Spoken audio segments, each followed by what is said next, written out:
I mean, what's good though is I can let out the secret of like it's been announced that I'm the intro at least. Uh-oh. Who's calling Angela you? is calling in. Who? Angela. Because you're late. Yep. All right. So, hey, guys. We are here again. Today is going to be phenomenal. Because you're late. Oh, I don't All right, want so that hey sound on there. guys, we're We're here again, and like every week is a fun week. I'm excited to be able to bring this person to you guys. The sound seems to be good. Hey, I had to, Angela. I accidentally, or I didn't accidentally. I hung up on Angela because I noticed at the time was the time, and I didn't want to be late for you guys. So y'all go ahead and fend for me.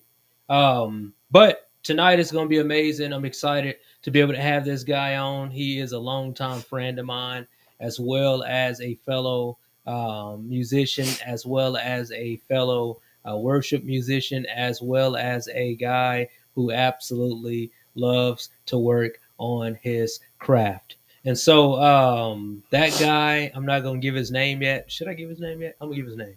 That guy is. I ain't gonna say that yet. Y'all gotta wait on that. So with every episode, you notice that we have a sponsor. And tonight, did you share that link? Mm-hmm. Okay, cool. But every night we have, or every time we do one of these, we have a sponsor. And today's sponsor is by the coconut water here. This is C2O coconut water. It has a bit of ginger, lime, and turmeric in it. And like I always say, they're not actually the sponsor, but that would be amazing if they were, wouldn't it? Look at that. And so I hadn't tried this one yet. I try to make sure that I'm trying a new drink that I haven't tried before. That way it's a real response. It's not a situation where, I know that it's going to taste amazing and then it's not, it's not that cool. So let's see. That's good, but very different. It tastes as if like there's paprika or something in here, which that's turmeric, but it's different. That's very good though. So, like I said, today we have my friend Tyler Norton. We're going to go ahead and jump into a conversation with him right after our intro, and we may play that intro twice tonight. But here's that intro. So, if you like music, I believe you'll like this. Today is sponsored by We Are Live. Come on. Change.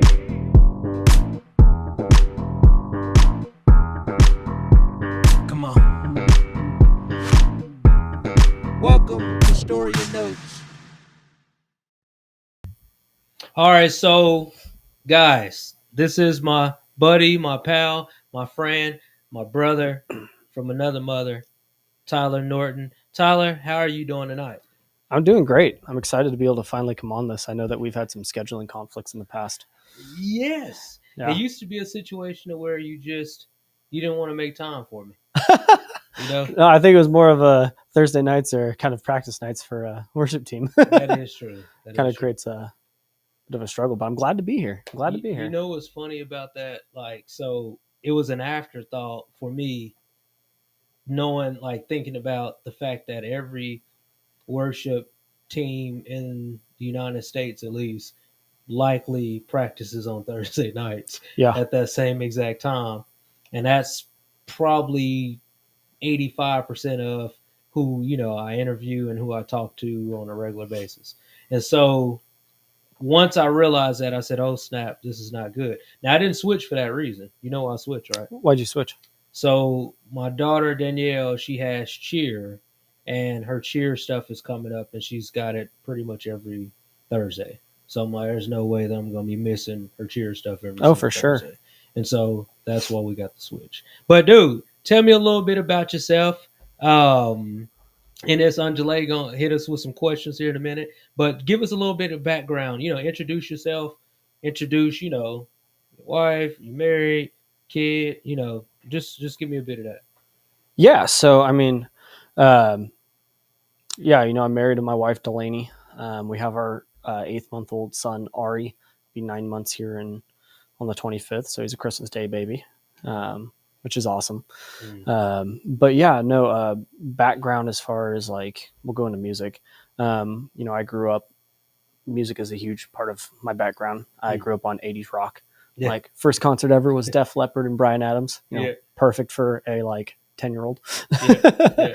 But no, I grew up a lot of 80s rock like Journey, Night Ranger, all that jazz. Bon Jovi, the stereotypical ones. Yeah. But then we got Rush and stuff like that, Van Halen. But I also grew up, going to church with my parents and, my now stepdad, or I should say, we like to say the term bonus dad, Yeah. and bonus brother, sister, all that stuff. But Scott actually was the first person to ever hand me a guitar and say, let's try to teach you. And I was just too young at the time, right? Yeah. And so what's crazy is that later on down the road, one of his youth group kids, Kyle Seawalson, is the one who actually ended up teaching me. I took lessons from him for like 3-4 months, something like that. And we did, taught me a lot of my chords and stuff, just the basic chords and couple power chords, stuff like that. And then from there, I just kind of naturally started learning on my own and teaching myself, and eventually got into pedals, that expensive hobby. Yeah. But yeah, so that's kind of my background. I led a youth worship team, for a while.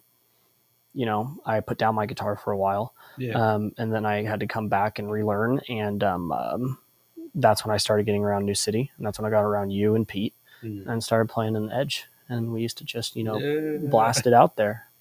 Yeah. Sheesh. Then moved away, and now back, and now I'm at Shawnee. Yeah. Okay. So Angela asked a very important, deep question.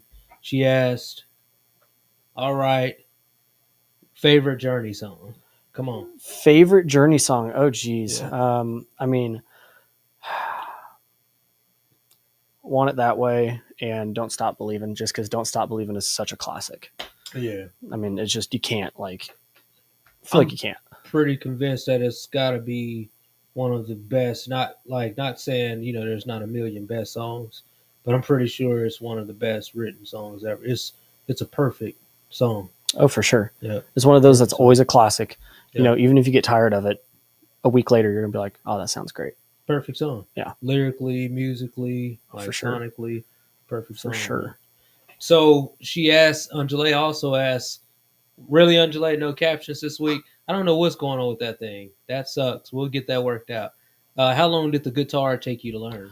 Yeah. So, the first time around, I tried learning left-handed because I'm left-handed, and Scott had Taylor restring my guitar so it would be left-handed, and I was just too immature to really learn, because I was like 7.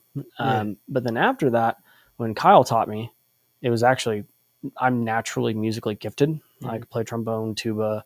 I taught myself a little bit of piano, drums, bass, all that stuff. So I'm naturally musically inclined. So I remember the first song I learned was By Your Side by 10th Avenue North. And Kyle was upset because I watched him play it once, and he's like, no, you're not ready for this. And then I just turned around and played it, and he was like, I'm mad at you. That took me 3 weeks.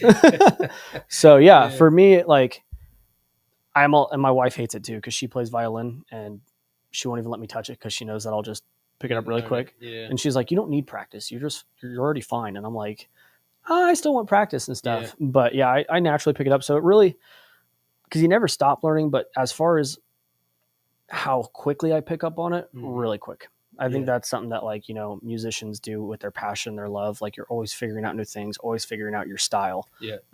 So a lot of that some people have to work harder than others. And for me, it naturally comes to me. So yeah. That's good. That's cool, man. All right. So Angela also asked, do you still have your first guitar? Do you name your guitars? Dang, good question. Yeah. So, my first ever guitar was actually this really $30 Mexican picking guitar.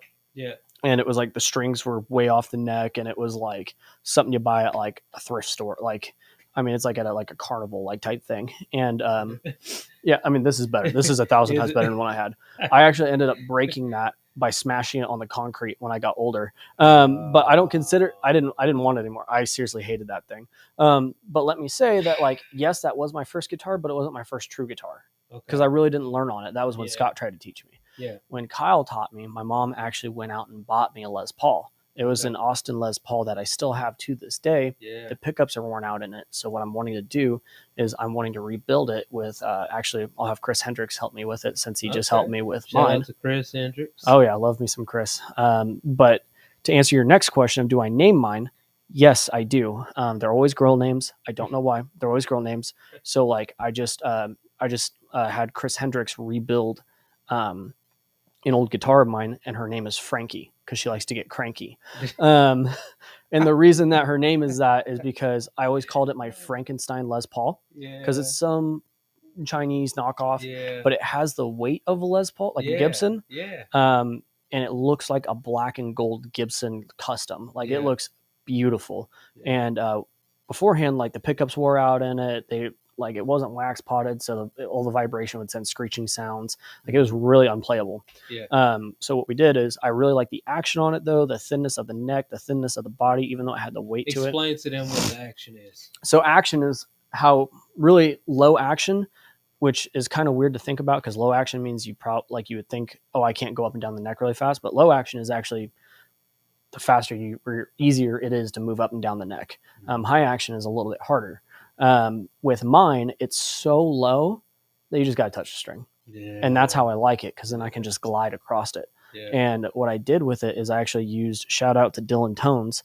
Shout out to Dylan Tones. I used his pickups. I used the center punch humbucker in the bridge, and I used the DAF neck pickup, and they're both coil tapped. Dylan has actually figured out how to wire his center punch pickup to where when you coil tap, you don't drop in volume. Which, if you don't know, that's a huge thing because you lose power. But basically, it was a black Les Paul that I called it my Frankenstein Les Paul because it was a bunch of different parts. It died on me, and then we literally put random new parts in it. And we send electricity through it all the time because it's an electric guitar. I'm like, this truly is a Frankenstein guitar. So I called her Frankie because she likes to get cranky, like with distortion and stuff. So that's funny. Long explanation, but there you go. That's good. Let's see. So Angela said, I actually have a brand new acoustic guitar that my dad bought for me 17 years ago. I can't get it down. The tuning gets me discouraged. Holding the strings is tough, and I even bought the little clappy thing. Starts with a C, the capo. Capo, yeah. Didn't get it. What advice do you have for someone trying to learn guitar? In my youth, I think I would have picked it up faster. Now I'm older, I may have more patience and maturity. Any advice? Yeah, I think like a lot of times when it comes to guitars and you're starting guitar, whenever someone comes to me and asks, hey, what do you recommend price point like guitar? I'm like, I never give them a cheap option, like a very cheap, because if I tell you a Squire, you're going to play it and you're not going to like it. You're going to feel like this is hard to push down on. Like it hurts my hands. Like it's awkward, and that's going to discourage you. So I always encourage, if you're going to get serious about it and try it, get one that's like $500, $500 to $700, somewhere in there. You can get PRSs used for that price. You can get some Fenders used for that price as well. The reason I say that, or even an Ibanez, but the reason I say that is because with nicer quality, you're going to find that it's easier to press down on the strings. Like if you get $1,000 Taylor, there's no effort on pushing down on the strings. Whereas if you buy a $20 Carnival guitar, the strings are way off the neck. You're trying to push down. The other side of it is also like, you have to remember that you're using muscle you're not used to. When you use your fingers, they're not used to bending. And you're like, I can't reach a string. You actually can. You just need to angle your wrist a little bit more and just naturally get used to it. What I did is I would go, okay, G. I would just have my hand on the G. And then I'd get off. And I go, okay, G. I just put it back until I had it down to where I could just do it instantly. Then I'd start strumming. And then I would switch to a new chord. And I learned that one. And I'd switch between the two. So it's just practice. It's just getting used to it. I hope that helps. Yeah, that's awesome. Wow. Okay, so she asked, can you tell us some brands you would not recommend or would say to stay away from? Hold on, whoa. Because some of these cheaper brands, if y'all hearing us, I love for you guys to sponsor us, okay? So listen, your guitars are good with me, all right? There's a place for them somewhere. Yeah, Squires are good for firewood. Somewhere. Yes, but they're good for something. They are good for something. They're good for firewood. Any specific brands that you really would feel like there's no way at all? And That's such a hard question It because is. it's opinionated. It's all opinion. It's It like, what is. are you looking for? Like, Turn that one around. So that guitar there, that he's holding, I actually bought that guitar at a thrift store is this a for Rogue? $20. Yeah, Rogue. And it's a cheap guitar, like it's nothing fancy at all. I actually like But this thing. I It's not. play this guitar probably, if I'm playing guitar around the house, I'd say I play this maybe 85% of the time. And then the other one that I play is a cheap guitar as well. Um, that I just love to play it. It's a cheap guitar. The only time that I really even play like my higher end stuff, my Martin guitar, or my any of the other stuff that's nicer guitars, is if I'm recording or I'm Yeah, playing out. But other than that, like for playing around the house, that's just I enjoy playing them in it. And I even like the sound of that little thing. dude, this thing has It's great like sound. It's like you don't always have to have a Fender. You don't always have to have a Gibson. You don't always yeah. have to have a PRS. Is it nice? Oh yeah. Do you love it? Oh yeah. But is it needed? No. I Yeah. mean, like Guitar Center actually has their own brand, Mitchell, and Yeah. Mitchells aren't bad. They're Yeah. cheaper. The I quality, didn't they're know not that. bad. I didn't know You didn't know Guitar that's it? Centers Yeah.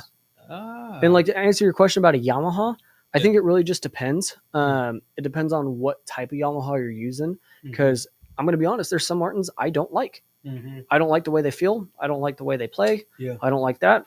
Same thing with Taylors. There's certain Taylors I don't like. I mean, Gibsons. I never played a bad Gibson, but that's because I'm in love with Gibsons. So Gibson, if you watching this, go ahead and send us that application for sponsorship. Gibson, if you're listening, I Um, have a 1934 Gibson L series that I would love for you to restore a little bit. do it. So she said, okay, so that's an interesting point about the fingers in my youth. I didn't use those muscles, while now I'm an ASL interpreter. You know what that means? Yeah. Yeah. So my finger muscles may be more equipped now. I have a Yamaha, I think. I have no idea. Yeah, I don't know what that. Yeah. But yeah, so as Angela still asks other questions. Hey, if you are in here, you watching this thing, ask some questions. Don't allow Angela to come in here with all the good questions as usual. You guys ask some questions. We love to be able to hear those, and then ask those things right on the top. All right, dude. So I ask this question every time, and it's not getting old yet. So I'm gonna ask it again. If you had, and this is good that I'm sitting here with you. Actually, let me say this first. Um, no, I'll say this. If you had one album to play for the rest of your Oh, life, don't do this to me. I have to. For the rest of your life, what would that album be? See, I didn't say song, I said album. What, like, and basically what that mean is, it's like, okay, what album to you is just like a perfect album? It's, just every song, it's no skips, you know? Just go all the way through it. Um, there's actually a couple like Morgan albums. said, Tyler, why didn't you bring your baby? So uncool. My baby's in Texas with my wife visiting family. Otherwise, he would be Oh, here because he loves music. hey. Angela said, why do you always throw shade at my questions? Hey, because I want some other people to ask some questions. Morgan ain't asking. She asked, yeah. All right, but go ahead. Um, yeah, so I So think one album. album wise, dude, honestly, living in the oh gosh, I think it's "Living in the Land" or "The Land I'm Living In" by Jonathan and Melissa Helzer. It just Okay. came out. I Mhm. mean, let me just pull this up because like everyone is a stinking hit. Yeah. Go ahead and say the name again. So you said, So it's Jonathan and Melissa Helzer. For those of you who don't know, they are the ones who wrote "No Longer Slaves" and also wrote "Raise a Hallelujah." Hmm. Both powerful songs. They're also one of the, like my biggest like. They're probably my favorite artists to listen to spontaneously. yeah. So they had the album is "The Land I'm Living In." Okay. They did it live at their place, and actually, people in that like if you look at the videos Mhm. that they did live, it was in like a place on their land, Mhm. and the people in the background singing, mic'd up, like the big. I mean, it's just filled with people in there. It's all the people from their 18-inch journey. Oh yeah, I heard So that. all those, like, Yeah, apparently if you go to the 18-inch Journey, you get to be on an album. yeah, Um, that's but anyways, wild. oh, what? That's wild. Yeah, it is wild. Sheesh. I kind of want to go now. But it starts out with "I am your beloved." Pete sent me that, and I instantly started crying.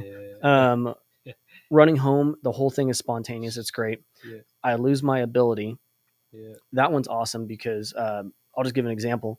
So most people don't know Jonathan and Melissa Helzer just by their name. They know yeah, "No Longer Slaves," "Raise a Hallelujah." yeah, man. Most people don't even know this album came out unless they were fans. Yeah. So we did "I Lose My Ability," and congregation had never heard it before. And like Hmm. I had people come up to me and say, I sang. I've never heard that song before, but I Yeah, sang it like I just sang "Reckless Love" for the thousandth time. I mean, we yeah. had people screaming it out. Like I took my in ear out, Wow. and I heard the congregation over Jordan and Pete leading it. Yeah. Like it was Wow. insane. That's when you Yeah. know like spirits Yes. moving, right? And so Yeah.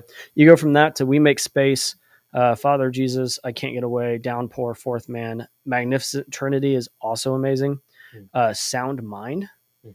that one is huge. Um, Jordan did it one Sunday morning and it broke so many chains. It was Yeah. so cool. We got so many stories coming from that. Goodness. Turning on the lights, "My Soul Sings," "I Believe," and "Without Caution." So like this is one I can just Yeah. put on repeat all day long. Yeah.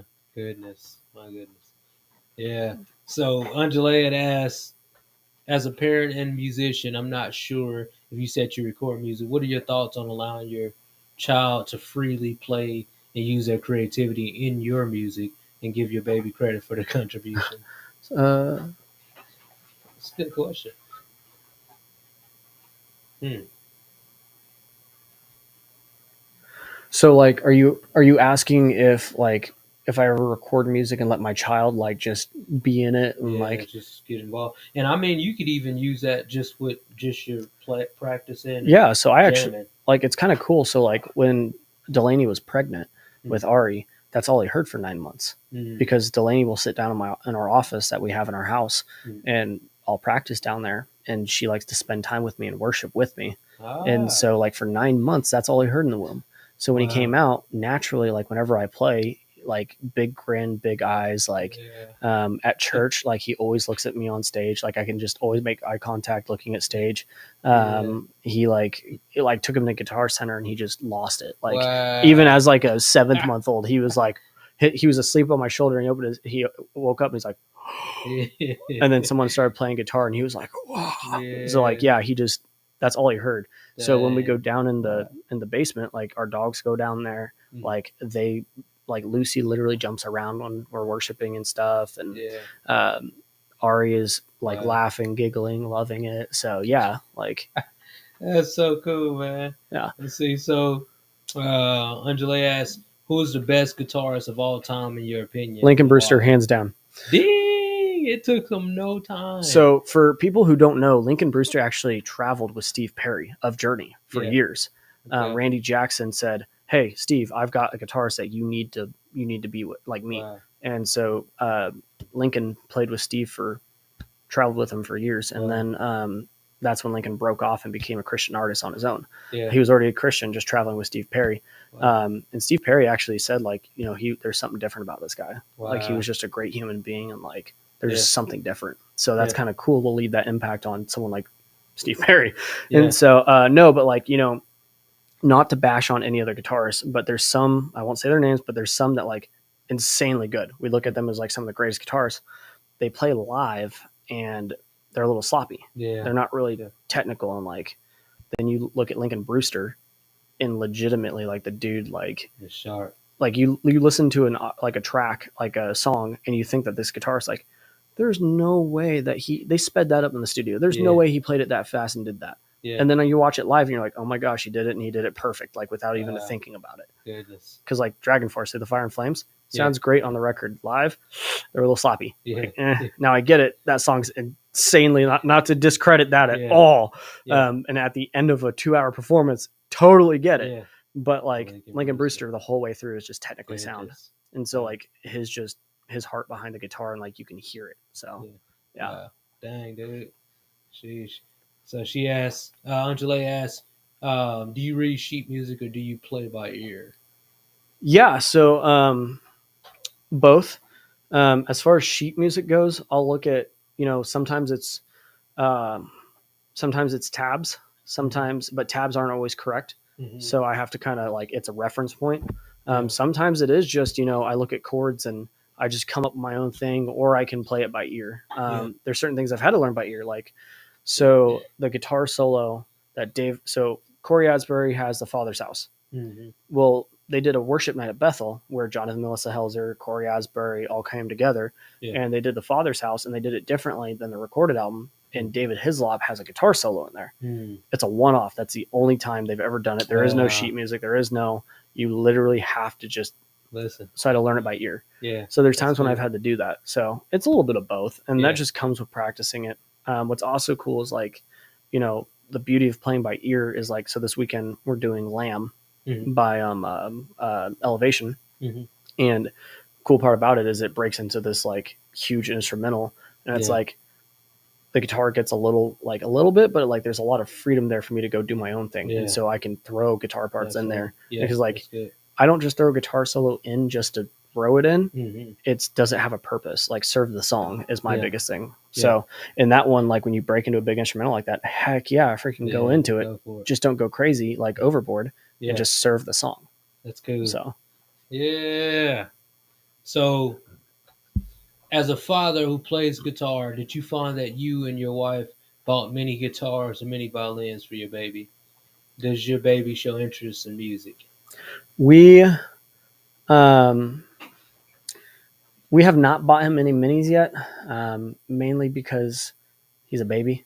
Um, but like he has technically played my guitar.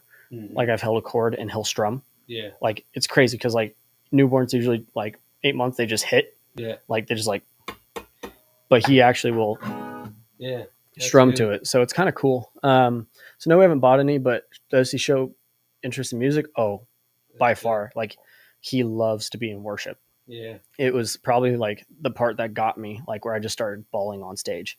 Like people probably thought, oh man, the song's really getting to him. No, it was, I look out in the crowd and my wife has her hand raised, but it's only right here Yeah. because that's as high as my son's hand could reach. Wow. He put his hand on hers and they raised their hands together. Like, Yeah. and so I just lost it on stage. I was like, Oh, ah. man. Yeah. That's cool. And honestly, it just amped me Wow. up like even more in the song. So yeah, it was so cool. That's cool. Let's see. Your mom said, "Hey, shout out to Mama Heather Wild Murphy." And you met Steve Perry.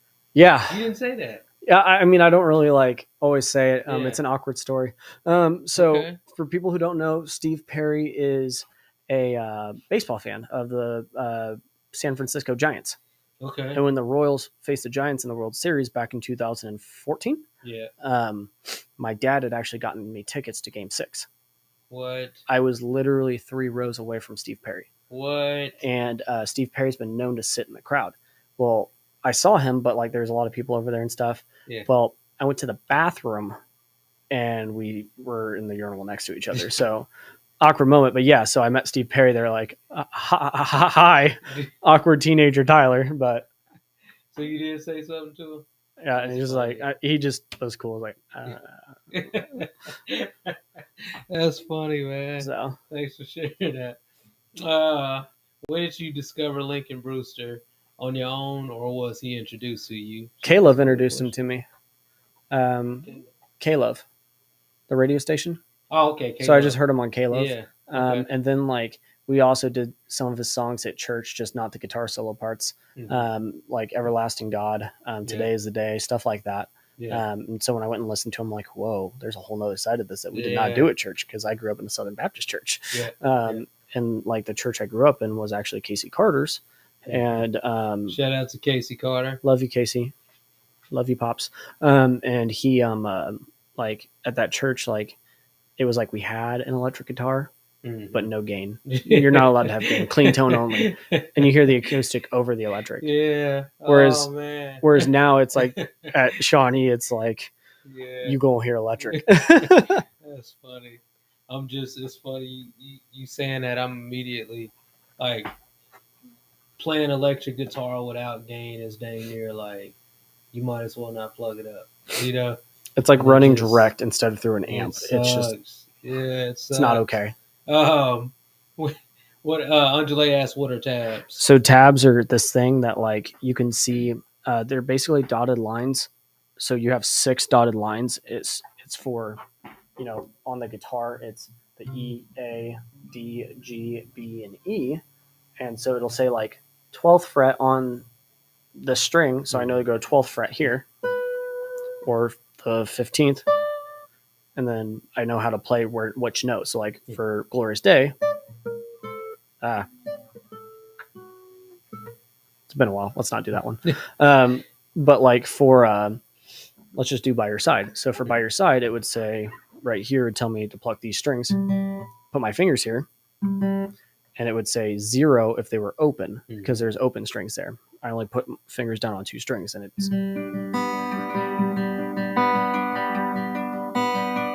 And so, yeah, those are kind of tabs. They just tell you what strings, what fret, where to put your, like, not where to put your finger per se, but just what string and what fret.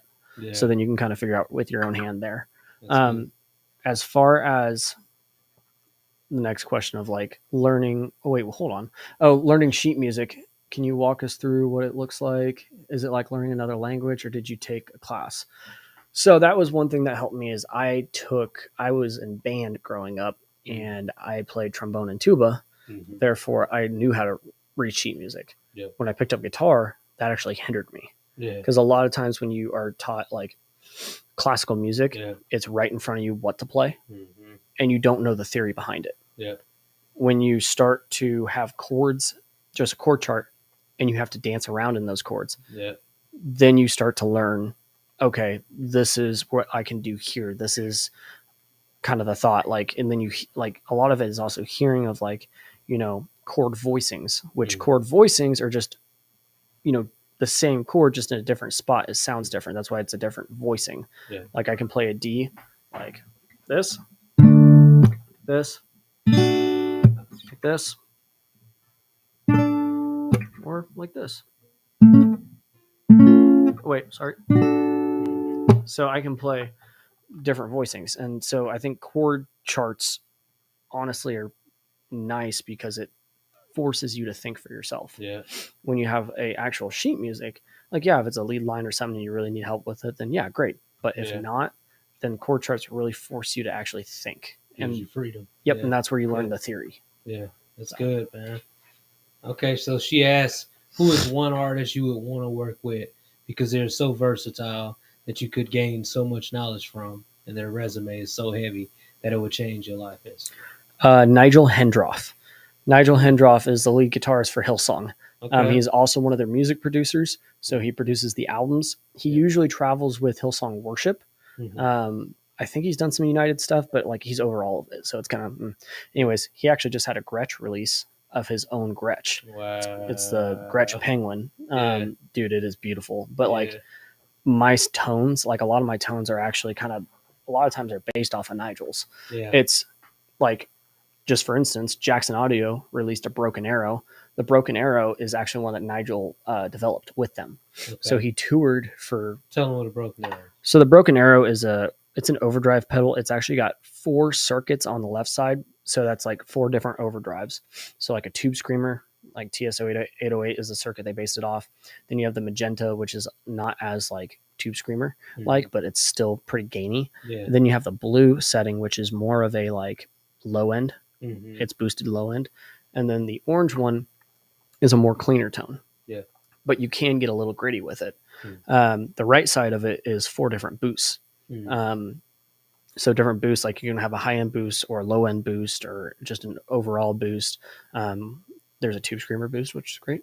But there's two buttons on it, and when you press them, whatever your gain is set at, consider that 100%. When you press them, it goes down to 25%.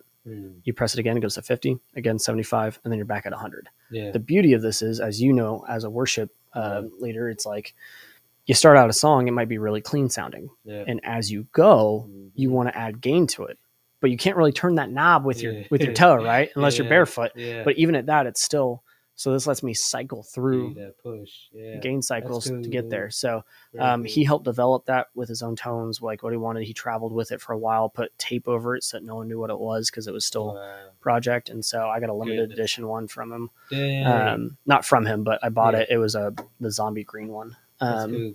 But yeah, so like Nigel Hendroff, probably just because the dude is Hendroff. How do you spell the last name? Hendroff.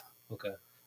All right. So she asked, "Who do you feel is an unrepresented or underrated artist out now?" And Jason Waller. Jason Waller. Look at him. How many? Okay, so who's Jason Waller? So Jason Waller is a worship pastor at Crosspoint Church, which is also my parents' church. Yeah. Um, Shout he's out to Jason. Yeah, he's at the Salina campus. He actually like he'll go out to Super Summer and he'll be the Jason Waller band.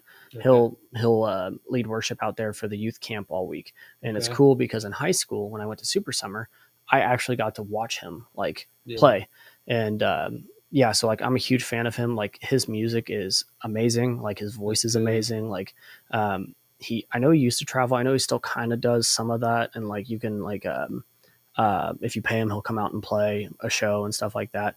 He's Okay. just super cool guy. Are they able to get any music from him online? Yeah, Jason so Waller. Spell his last name. Waller, Waller. Okay. I'm actually friends with him on Facebook. Yeah, Jason, if you end up seeing this, shout out to you. Can we please work together? There you go. But yeah, no, he's super cool, dude. Even though probably has like very little knowledge of who I am, besides like my bonus dad is a pastor at his church. No, like his song "Beautiful" is amazing. "Only a Holy God," um, off of his live album that he did. Those are just because the live version is always the best version. Yeah. That's where the heart and soul really comes into play. Yeah. And then his death was arrested is also insane. Hey. I mean, there's other ones like Yet I Sin, but anyways, Yeah. like I love the dude. I just don't think that like I feel like like not that he's underrated because there's a lot of people around here that do know him, but like I feel like he should be on K-Love and all like that and touring and stuff like that. Like he deserves it and he's good enough for it as well. Wow. So I look up to him. Wow. Okay, so if you played music for a genre outside of your own, what genre would that be and why? Rock, totally rock. Yep. I mean, I grew up like on Breaking Benjamin. Like, yeah, I had 80s rock for a while, and then I discovered Breaking Benjamin. That was my sweet spot. Yeah. Ben Burnley on the guitar is just it's awesome. And like rock because I mean I think I just like the hard rock and roll, the guitar, the solos, stuff like that. Like selfishly in that aspect. Just the rock is so much fun. Like a rock concert, like there's no other concert like a rock concert. So I mean worship is way better, but like rock concert is still it's great. That's cool, man. Okay, so I got a question. Okay. All right. So if you were going to recommend a play, now have you been to a few states? Okay. Have you seen a few concerts in different states? Or have you been to let me rephrase that. What's your favorite venue that you've been to that you've not necessarily played in per se, but Starlight. Your favorite venue that you Starlight Theater. I've never been to Starlight. Dude, there was an old it's an open theater, it's outside. And we used to have this concert there every year. It was a 3-day event and it was called Rock the Light. Casting Crowns headlined on the last night. Yeah, Audio Adrenaline would be there. Pillar was there. Skillet was there. Newsboys were there. I mean, you just got everyone. Deciphered Down, December Radio. Like that was like the prime time for that sort of Christian music and stuff. And like that's before Winter Jam was a thing. Like, well, Winter Jam started around then too, but like it was just Rock the Light was way bigger. And Rock the Light was insane. That's actually where I met Skillet. I met Decipher down there because you could literally see them on stage and then they'll be out in the crowd just walking around. That's cool. You'll have side stages. It's kind of like, what is it? Like the big rock fest. Like it's that, but Christian, like all the Christian artists. And like you had like Building 429, Sanctus Real, stuff like that. Like Wow. it was so cool, Yeah. so cool. Wow. Your mom asked, "How many Skillet concerts have you been to?" Wow, that's a loaded question. Too many. Have you Um, for real? yeah. So like there was the first one at Rock the Light right after Awaken Alive came out. Mm. My mom got me tickets to Winter Jam. I got early access, so I was on the floor right in front of them. Yeah. I've seen them at That's Worlds the of only Fun way at to see it. Heartfest. I've seen them at Winter Jam again, and I Mm. also saw them out in Independence at an ice arena, like ice, like hockey arena thing. So Yeah. yeah, I've seen them a lot. Yeah. There's actually like I have a story of when our youth group went to Rock the Light. So we were all like just kind of waiting up front, like we were going to be able to go meet Decipher Down and stuff in the back. Mm. It's just like you walk in, walk up to the table, get them to sign something, and say hi and walk out. But Yeah. we were waiting in line, and there was this kid with us who was like huge Skillet fan, just became a Skillet fan. Yeah. He basically like this is back when we had MP3s and like cell phones weren't really huge. Yeah. You Yeah. couldn't just Google them. But basically, he had just listened to Comatose, Mm. and then Awaken Alive came out as well. So he had listened to Awaken Alive, and he had never seen him live though. So he was like, "I'm so excited to see him. This is gonna be so awesome!" And he's just going nuts. Yeah. Well, we were playing Ninja, which is an old game. Don't ask me. It's a lot. It's I don't want to describe it. You can Google it. But we played Ninja in line, Yeah. and this uh, these people came up and they asked to join us and stuff, and they were playing with us, and we started talking to them, and they were asking who we were excited to see and stuff like that, and Yeah. they asked the kid like, so who are you excited to see? He's like, I'm so excited to see Skillet, like I've never seen them live before, I've listened to their albums, I'm just so excited. And he's like, well, who are you guys excited to see? And they're like, oh, and they list off a few bands and stuff nonchalantly. Well, after that, like we were done playing Ninja with them, we went inside to see Decipher Down. And then later, when Skillet came on stage, the Mhm. kid learned that he had just played Ninja with Skillet, Yeah. and no one told him because we were all sitting there like everyone's just looking at this kid like, dude, you're literally playing Ninja with Skillet. But he had no clue because he had never seen them. He didn't know what they looked like. Because if you Wow. look at the album covers for Comatose and Awaken Yeah. Alive, you would never know. Yeah. Well, what's crazy is I was that kid. So What? I had no clue that I just played with Ninja with Skillet back when they had Ben Casca Oh and their old man. drummer. Yeah. Oh, actually, no, their new drummer. So What a yeah, story. yeah. So that's how I met Skillet, That's hilarious, man. and I was That's mad because no one cool. told me. So it's funny because you've actually ended up meeting a few of your musical Dude, heroes of sorts. Mark Martel. Like, which is pretty wild to think about. Yeah, Mark Martel. Yeah. So I've met Mark Martel, who was the lead singer slash guitarist of Down Here. They were really big. He went on to Queen Extravaganza, and because he sounds just like Freddie Mercury. Yeah. Brian May actually said when he closes his eyes, all he hears is Freddie. Wow. Yeah, so like if you go listen to Mark Martel, you'll just be like, Wow. whoa. And Wow. so he's so good. And so I met him at In Depth, which is just a Christian conference in the winter. I've met. We were at a concert with Family Force 5, Building 429, Toby Mac, and Thousand Foot Crutch. We got to meet them all in the lobby afterwards. Yeah. I got to hang out with Rush of Fools for a week at Super Summer. Yeah, so they hung out with me a lot. And actually, shout out to Wes because he had a conversation with Alex Davis and said, "Don't give up on him." Wow. Like, and that like was huge because Wes shared a story of like how when he was in youth group as a kid, they switched practice times on him. They like did everything they could just to kind of push him out. And like look at him now, he's now a successful artist with Rush of Fools, made radio, made albums, like everything, right? And so he had a conversation with Alex of like, don't give up on the kid, like don't exclude him, like you don't know what's going to happen. Yeah. Which is insane to think about because years later now, leading worship and like doing that, it's like come full circle. And like because Kyle, I think, had gone off to college a little bit. He was still around and stuff, but then that's when Alex really took a step in and like started helping me and stuff. I spent a lot of time with him that summer. So yeah, like it was so cool that I got to hang out with Rush of Fools all week. Dang. Yeah. That's good. So stuff like that. I mean, there's other people I've met as well. Like the probably the most recent one that I loved was Steve Rachel. Yeah. Like Steve, I used to watch Steve at the Sprint Center at Winter Jam. Like Yeah. I literally watched this guy Yeah. on stage as a kid, like rocking out, right? Yeah. And then all of a sudden I then get to play with him every single week at church. Like, are you kidding me? Yeah, Like that's man. everyone's like childhood dream, right? Yeah. And so Yeah. like me and Steve became good friends, good buddies, and yeah, so like it was that was kind of cool. Yeah. But That's wild how that worked too, because like, so I don't know if you know this, but my favorite band of all time, period, is Future Forester. yep, And so like, um, I'd ended up meeting Eric. Well, I met him at.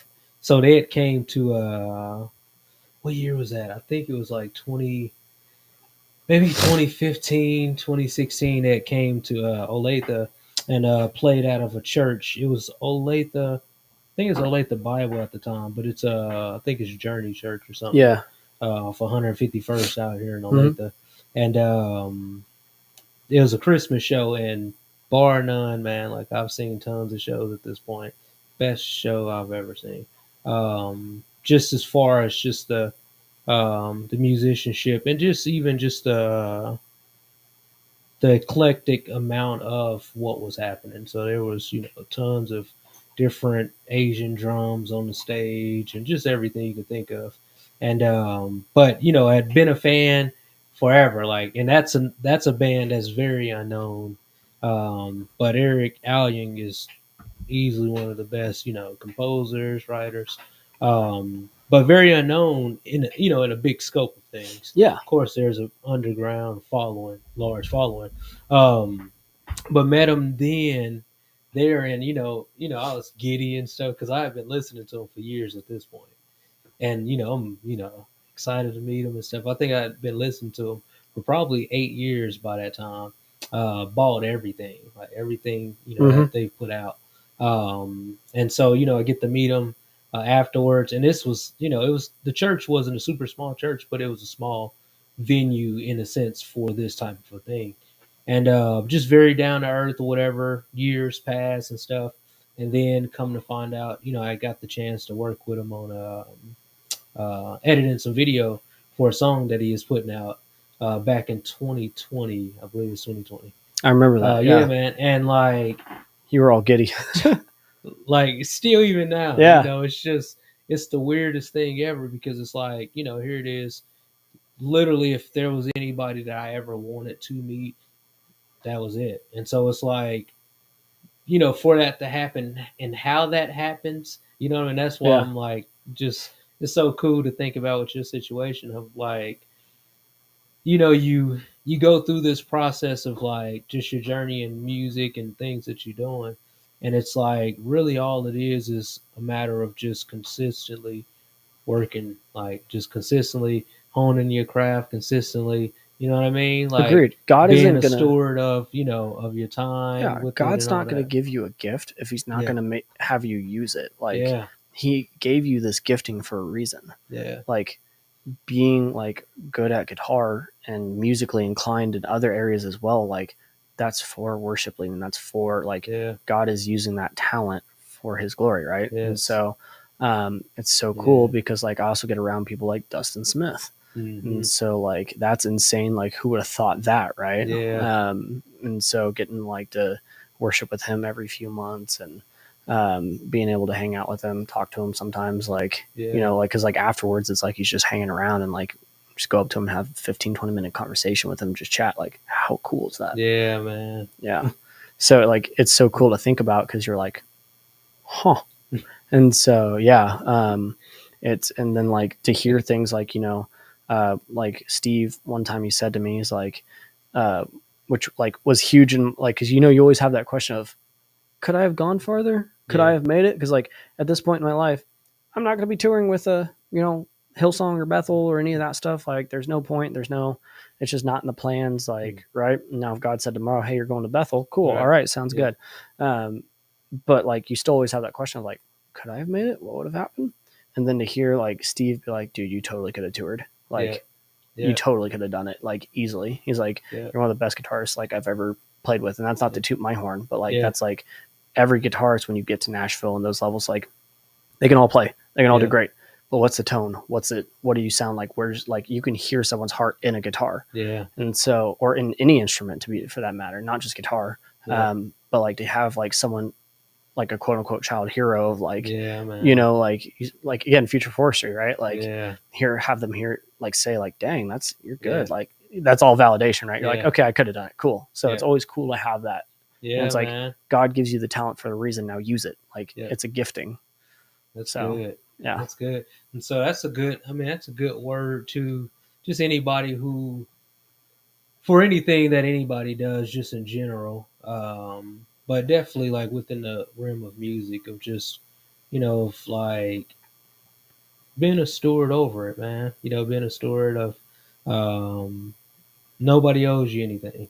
And the thing is that there's a certain amount of like, you had mentioned earlier about practice.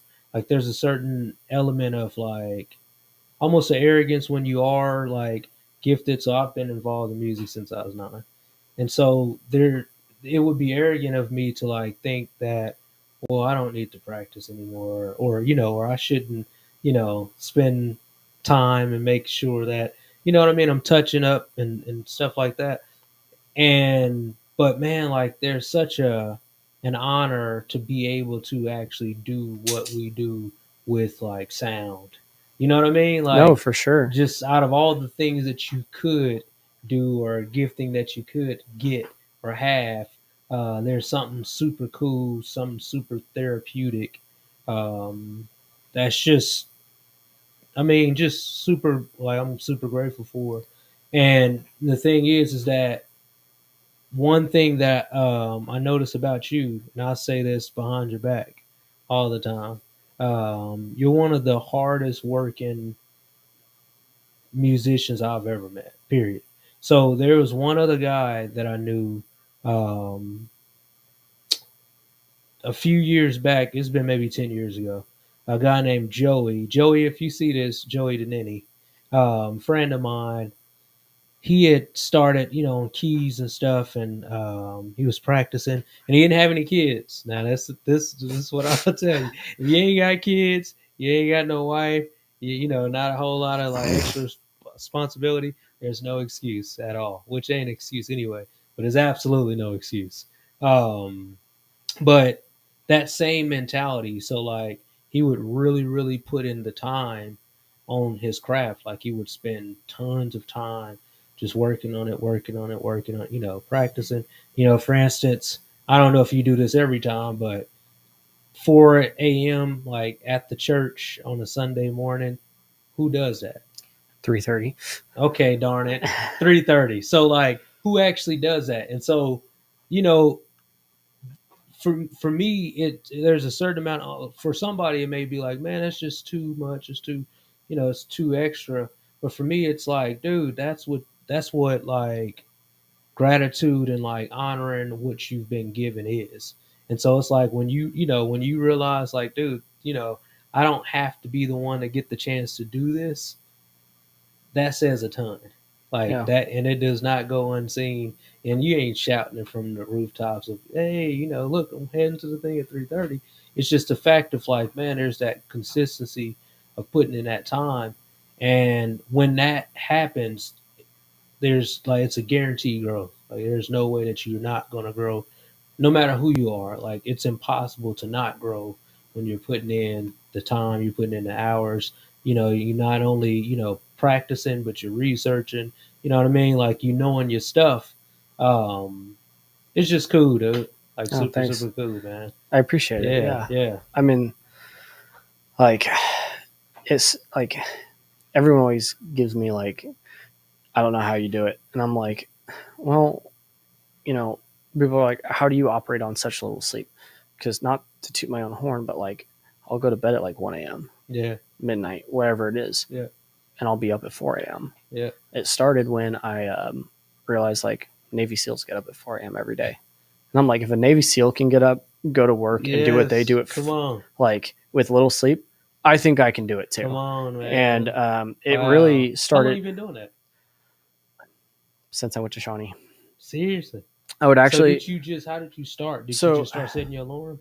well, it actually started before that, just not the 4 a.m.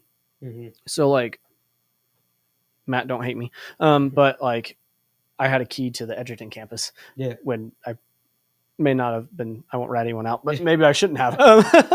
But and not that I shouldn't have. It's just Yeah. it wasn't like I was like, well, I'm gonna get there early and get everything Yeah. ready. So, Yeah. and that was just Oh like yeah. because what Yeah, it you turned, used to be the first one in there. yeah, and so like what it and like Delaney used to go with me as well, and she used to stay all through services. Then Yeah. she got That's pregnant, and wild. well, that doesn't work.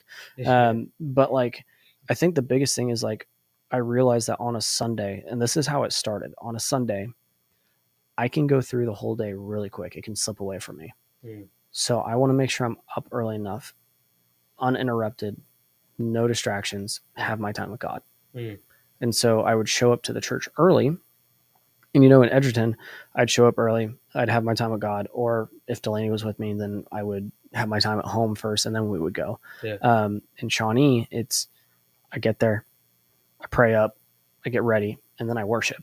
Yeah. Like, do I practice the set? Yeah. But do I do stuff outside of that? Yeah, I worship. It's my time with God, and I just take what I learned from Scripture and my time with God through prayer, and then I apply that in my worship. Yeah. And when you have that application, like revelation is found in the application. Yeah, man. So when you apply that, that's when the understanding comes, and that's when you take it from your head to your heart. Mm-hmm. And so that's how it started.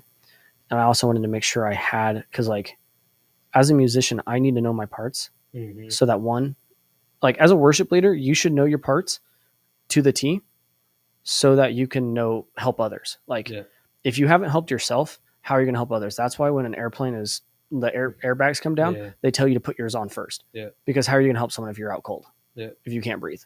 Mm-hmm. So get my parts down so that I can also know other parts. Mm-hmm. That way I can direct and say, hey, let me help you with this. Like I have a talk back mic a lot of times so that I can be like, hey, move your dang capo because that's the wrong fret. Or like I can be like, hey, the congregation wants more, like let's go back into this. Yeah. Hey, let's cut this, or hey, let's do this, go this direction, like wherever Spirit's leading, right? It just kind of depends. But anyways, it's also like I know my parts so that I can help others. Yeah.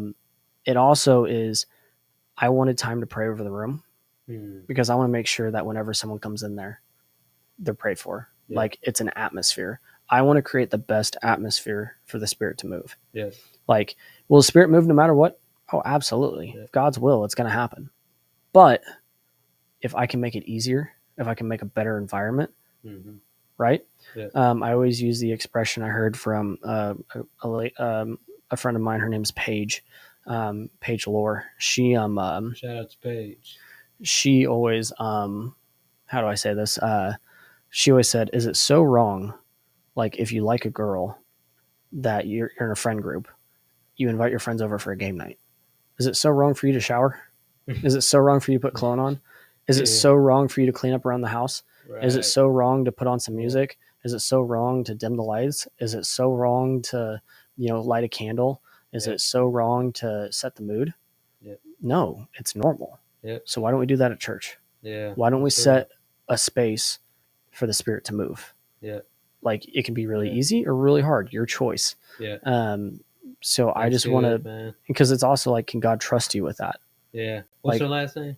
Paige Lore. Shout out Paige Lore. That's good. Yeah. That's a nugget. So, yeah, that's like my biggest thing. That's why I get there early. I want to make sure that sound, like if there's any issues in the sound system, we can get it worked out beforehand. Mm-hmm. I want to make sure that there's no problems. I want to get everything set up so that also when everyone else shows up, they don't have to worry about it. They can just get going. Because I also know that like my level might be up here. Mm-hmm. That might be my 100%. Yeah.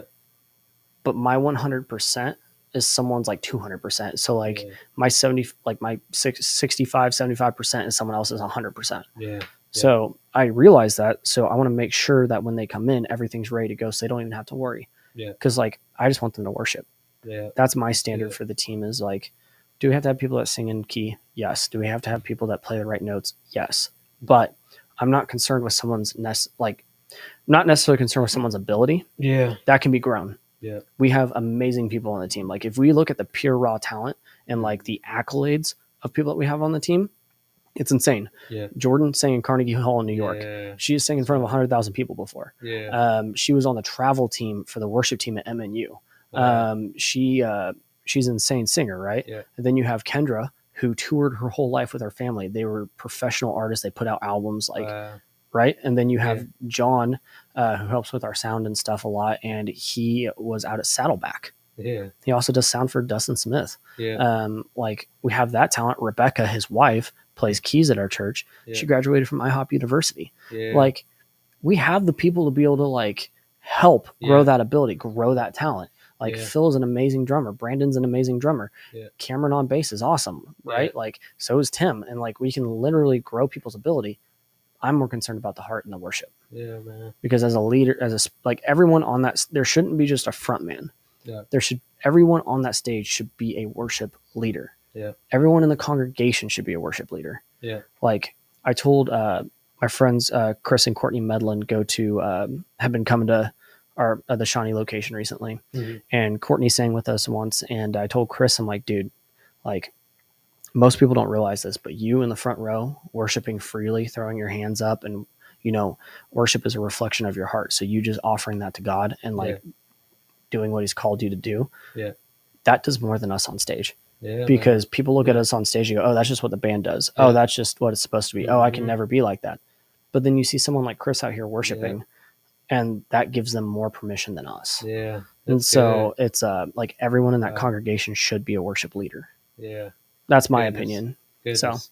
Dude, I'm getting some t-shirts made that says everyone in the congregation should be a worship leader. Well, I'm not, but that would be a cool thing. That would If be a cool anybody thing. want to make some shirts and just send those to me, my address is I'm not going to give. But if you want to meet me at any of the new city campuses or meet Tyler there, then you can hand those t-shirts over to him. Channel, if you're watching. Yes, we would like just Dude, gladly Channel accept was that. like, You said Channel? yeah, Channel was like, yeah, I'll make you some. Boom. There we go, Channel. Shout out to you. Let's get a t-shirt. All right, guys. So, man, it's been an amazing evening. That hour went very, very quick. That was Very, fun. very quick. Yeah, dude. Are you gonna come back? I mean, yeah, anytime. Yeah? You gonna come back? Anytime. All right. You like the setup? Dude, Yeah. I love the setup. Yeah. I need to. It'd be nice to have like one camera just showing like just the full Yeah, the room of everything. But cool, dude. I appreciate you coming out and sitting down with me finally after a few months. But it worked out though because I switched the date. Yeah. And they will going forward will be on Wednesdays. And so that opens up, if you're available. Dude, have me back anytime. I want to get on here with Pete Kerwin. Dude. Like me and Pete here. Like that's what I want. We're gonna get you here with Pete. Also, we'll end up having you bring a couple of your guitars too. Bring a couple of your guitars. We'll get you lined in that way. The sound is close enough, good enough. But dude, I'd love for us to have some time to explore more on on all that. Same. So, well, cool. You have thank you for coming out, guys. Just yet again, remember that we are sponsored by C2O Coconut Water. We're not, but it would be cool if they do see this. That was amazing. At first, initially, I didn't. It's kind of like, that was amazing. I finished that one. Remember, I do these episodes primarily to be able to put something out that would support local musicians as a whole. So, foundationally speaking, there's always going to be some type of music included. Obviously, my faith is always going to come out in this situation. But with that, the goal is to be able to have conversations with different guests that happen to be involved in music, make music, whatever it may be. But it would also be able to be conversations that you guys can also connect to that may not be a musician, that may not make music, because there's plenty of stuff out there for people that are musicians. And I want to be able to give you guys more of a liner's note, so to speak, behind the scenes of like what goes on with musicians, the thoughts, the processes, and things like that. So you guys keep checking with us on Wednesdays at 8:15 CST PM CST every Wednesday. And so, with that being said, remember that God loves you. I love you guys. And we're going to roll that intro for an outro. I know that's weird, but we're going to do it. Y'all have a good night.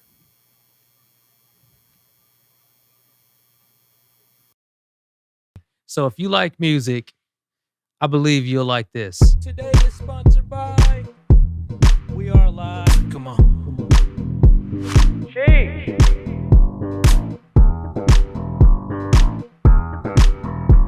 Come on. Welcome to Story and Notes.